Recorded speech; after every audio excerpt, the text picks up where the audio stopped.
Welcome back, everybody. There we see Vladimir Kramnik getting ready for his game against Hikaru Nakamura. Nakamura, in the current Blitz live rating list, he's toe-to-toe with Magnus Carlsen. I believe by winning his last game with Carlsen only drawing, Magnus might have fallen back to the number 2 spot, and Hikaru Nakamura is back in number 1 in the rating list. Vladimir Kramnik, on the other hand, lost 95 points, believe it or not, in 95 in Paris Blitz event. And if you are already talking about the Rapid, there's a mysterious player that we don't know. He is on number 6 place, Kudo. Do you know him? Yeah, I believe he makes a living playing Blitz events in the Ukraine, and he's probably very good at it, but yeah, we won't see him in the Grand Chess Tour anytime soon. And in the game, we see Hikaru Nakamura going with the fashionable London system, which even Vladimir Kramnik himself has employed it recently. We used to laugh at this in the old days as just a lazy way to avoid theory, but a lot of the world top players have started employing it, so it might be time to start taking it a little more seriously. Vladimir Kramnik played this very move order himself against Niels Grandelius in Norway chess, but there Grandelius decided not to get his bishop out. And I like the setup Kramnik chooses better, developing his bishop, knight f3, e6. I never understood why this is supposed to be problematic for black, but I'm very curious what Hikaru has up his sleeve here. Bishop to d6, all the black pieces look very harmonious. You've stopped one of the big ideas, which is to go knight e5 instantly. I'm actually a little surprised that he did go knight f3 instantly and not to move like queen a4. But let's see how this proceeds. Now h3 is on the board. Bishop takes f3, giving up the pair of bishops. I mean, now white has the pair of bishops, but the position is very close, so this is not the kind of position where black is afraid of giving up his bishop. Yeah, also the pair of bishops can be neutralized by taking now one of by them. taking on f4, and it has happened. So we see a bishop and a knight fighting against 2 knights, queen e7, protecting the c5 pawn, and I believe that black is doing fine. Yeah, it's a standard position. Knight f3 will probably be played to stop e5. And for Kramnik, one big decision is going to be, does he want to change the structure by going cd, ed, when you would get a structure you normally get out of other openings, where white tries to build a kingside attack while black tries to play on the queen side. But Kramnik hasn't made that choice yet, so he has some flexibility.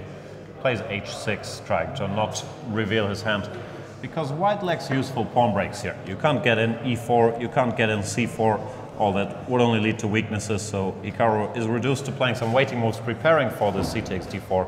Maybe Kramnik is gonna keep ignoring that, play something like rook b8, intending b5 or a6, b5.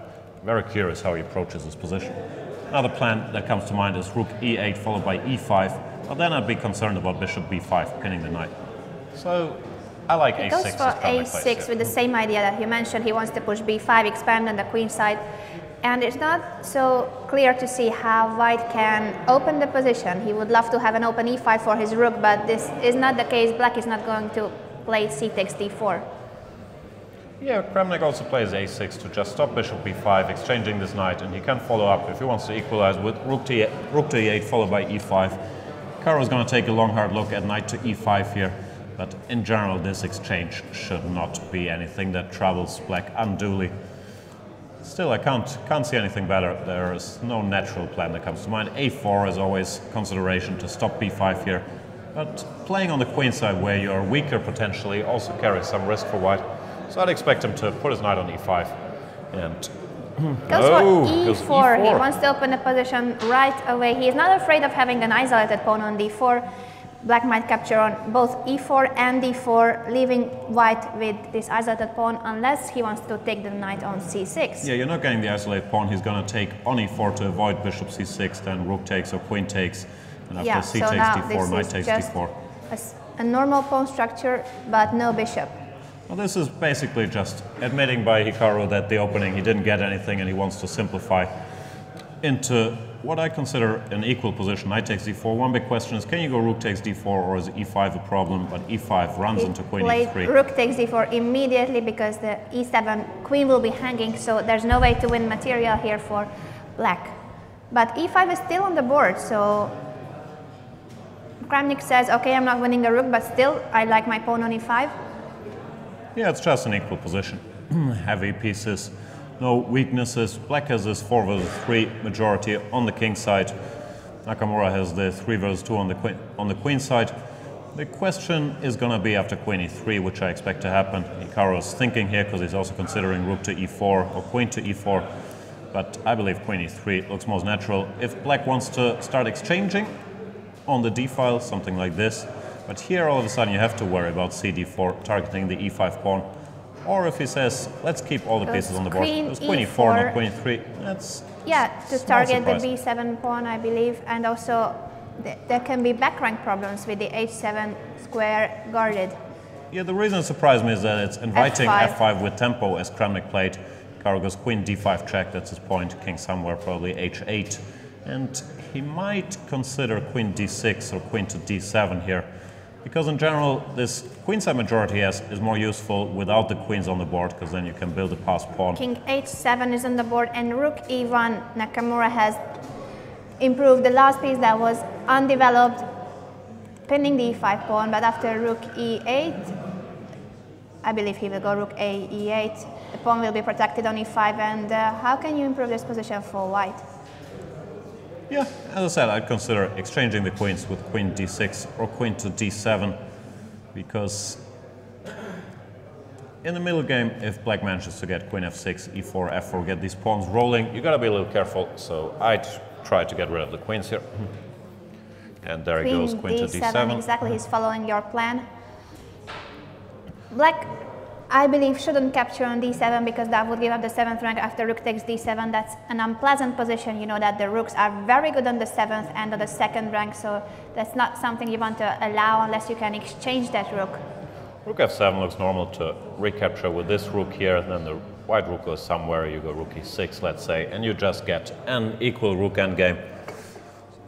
Let's see if Kramnik comes up with anything better. He can consider moving his queen somewhere. Let's say queen g5, which would be logical strategically, but it feels risky here because b7 is on pre, so no, rook d6 or rook d5.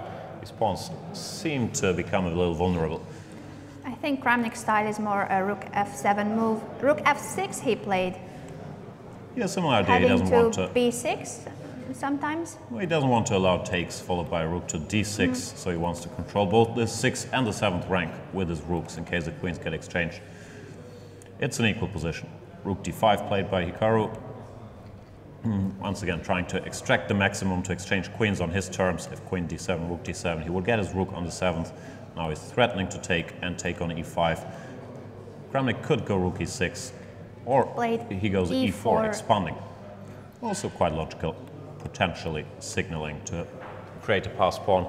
If black can manage to avoid immediate concessions here, he is still perfectly fine. Rook takes f5, doesn't work because it's dropping the queen.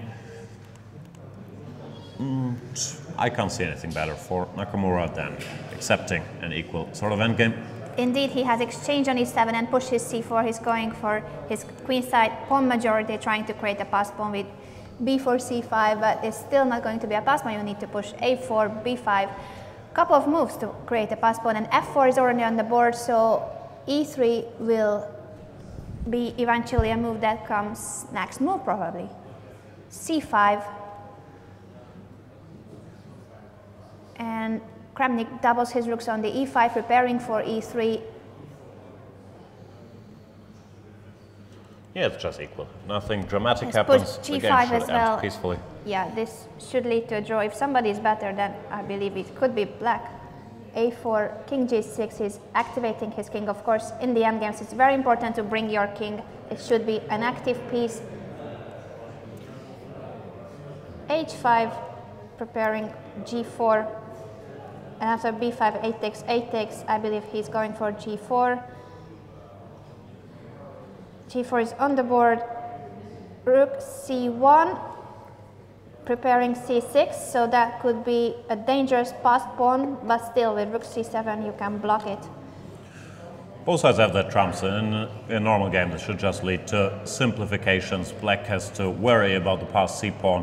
White has to worry about keeping things in order on the king side. Therefore, yeah, I'd be quite surprised if this led to a decisive result, even though I'm not sure I am on board with Kramnik's plan of pushing all these pawns. Looked easier to just go e3, create a passed pawn earlier.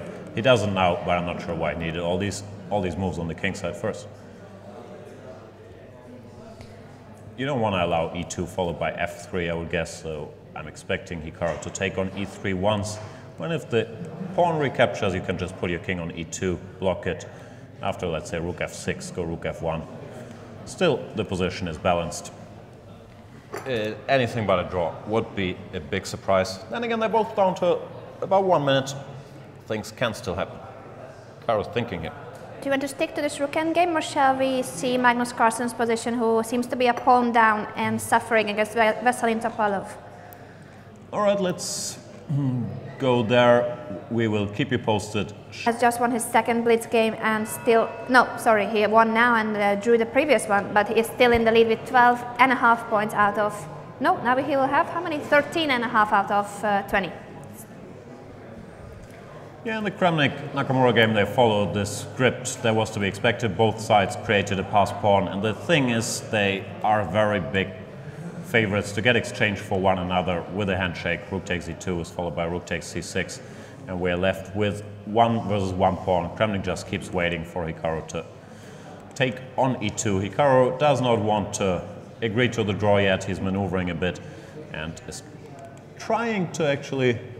Is he succeeding to actually win the g-pawn? Looks like he might succeed. The problem for him is, even if he takes it, let's say, rook takes c6, rook c6. This is still a draw. The blocking is where it has to be. So this is a draw on rook endgame. They agreed to a draw. Shall we quickly switch to So Caruana? That is still going on. Oh, but now it's already a piece up for Wesley So. Yeah, Wesley So and Caruana, they both participated in this Ultimate Blitz Challenge versus Garry Kasparov in St. Louis, where Caruana did not have the best of showing, while Wesley So, I believe, was the only one who won the individual encounter against Garry Kasparov. So he can play Blitz, but he suffered in the Paris part. But here he looks fully engaged. It's easier to look engaged when you have an extra knight. Yeah, exactly. I believe that our audience, there are plenty of Caruana fans in the audience because they were disappointed about seeing the piece down for Fabiano. I think they just like his shirt. It has a bit of a Whereas Waldo flavor, even though the colors are wrong. I quite like it. We had a chat the other day with his manager, Lawrence Trent, that we need to send Fabi clothes shopping. He needs some new shirts, and it looks like they delivered instantly. He also seems to go to the gym more often nowadays. Oh, he's ripped. It's 50 kilos of pure muscle. What's happening there on the board? Shall we update it? Yeah. Oh, well, it's a technical task for Wesley So, but it shouldn't be very difficult. In Blitz, you can still blunder, so that's why we are looking at the game. It's a piece up, should be an easy win, but they are down to seconds. Rook e1 played by Fabiano Caruana. Well, what can you blunder here? Let's try to look for a blunder.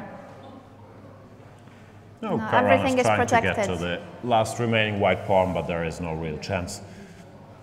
Unless some knight sacrifice happens, this should just be over. King e4, So is offering the f2 pawn because he's spotted.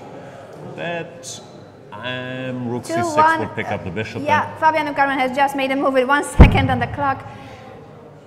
The pawn has been taken. He managed to get rid of that pawn. Yep. If he is not losing his bishop, then all of a sudden Wesley has his work cut out for him again. Yeah, that is a bit unfortunate for Wesley So. I believe it's Fabiano lost on time. That's a pity because he might have survived if Wesley So needs to win this position without pawns. Should still be a win. The two knights are a big attacking force, but So, yeah, no perfect execution there. But we can see a bit of Caruana's inexperience playing Blitz, because normally with these 2 seconds, you're not going to see Hikaru Nakamura lose on time with increment, but he did forget about the clock. He's more of a let's try to make the best move guy, and sometimes that can lead to forgetting the clock. We are